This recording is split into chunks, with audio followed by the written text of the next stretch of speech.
allow me to allow you, to allow us to insist that at least you come and wave to them. Please, just waving to the camera with the microphone in your hand.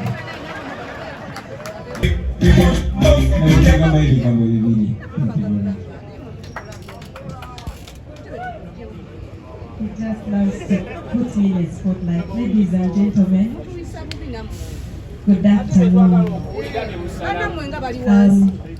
I did not plan to say anything today because I just came to stand in solidarity with the members of the National Unity Platform, especially the women who are here to pray for their deceased loved ones. I'll leverage this moment to appreciate the leadership of the National Unity Platform, of course under the able leadership of His Excellency our President, for continuing to celebrate this day and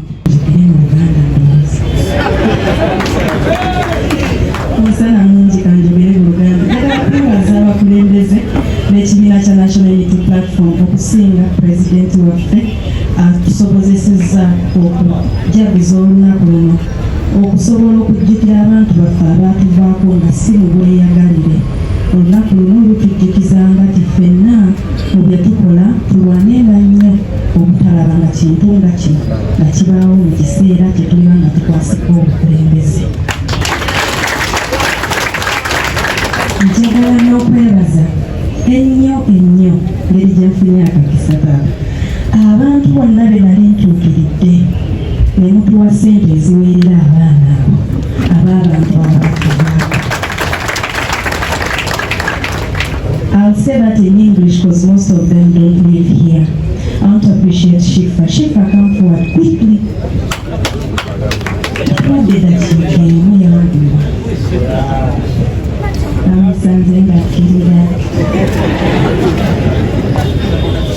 Yana Shifra waffe.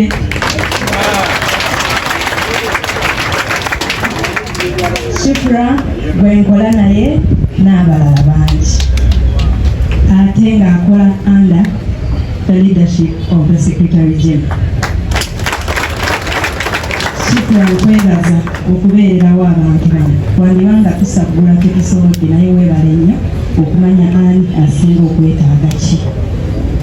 Taata neebazisa akadde ku nkadde era njagala okwenkalejinga abazadde bonna abali eyo nga okimanyi nti omwana wo yakuvaako mu kiseera kino tuli naawe tusaba naawe tuyimiridde naawe era bulanga olina kyonna ky'olina nga weetaaga nga mubutuufu totusobolanga tukirira obukulembeze buno nawe nga tunasonga kwira.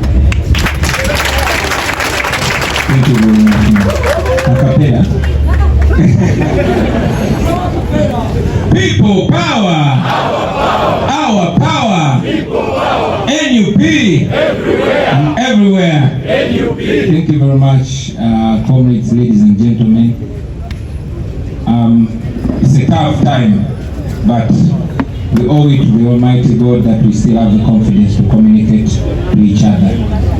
We always say it that Ugandans are lucky that we have a lot of humor, otherwise we would have gone into dangerous depression.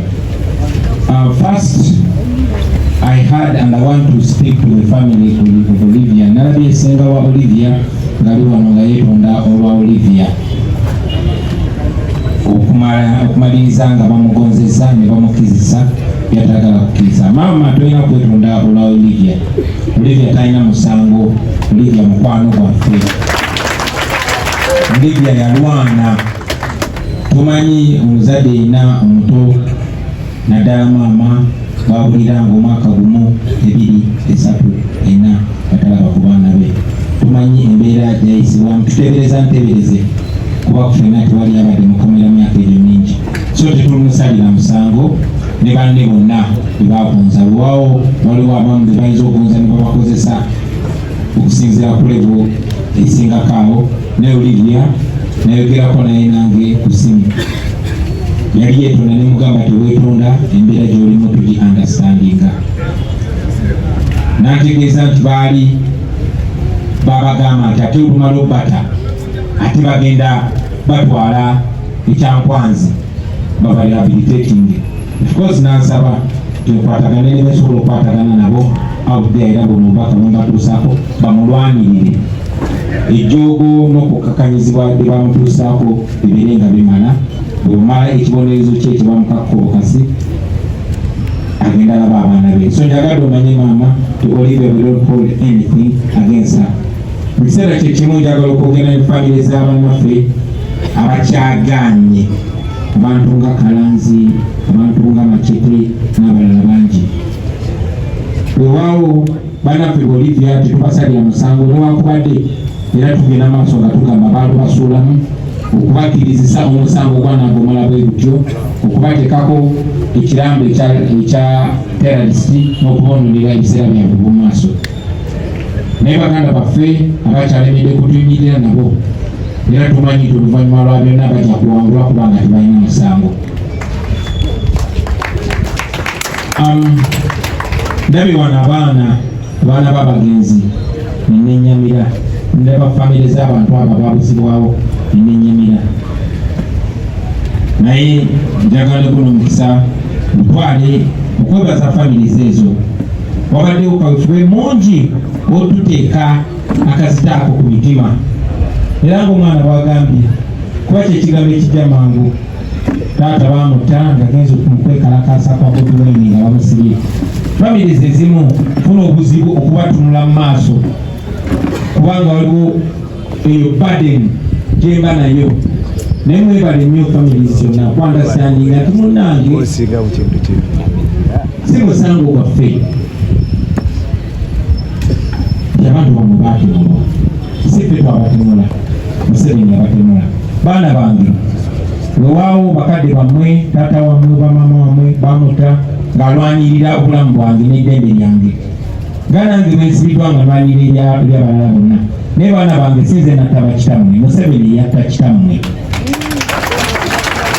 Museveni yalagira abasajja be ne bagenda ne batemula abantu bammwe. Bano bonna be mulaba Museveni yabatta. Tebatuwa amannya, batubuulira ti bano Amini yabatta, bano Boti yabatta, tetubamanyi. Ne bano twabalabako. Era abasinga tumanyi olwabakira. Tumanyi n'aba DPC abaali ba DPC ki, ba RPC ki abaali bakomandinga. N'abamu bamanyiddwa ababakuba amasasi. Naye njagala okubalayirira nti olunaku lumu obwenkanya bijja kusaabirwa. Wallahi billahi.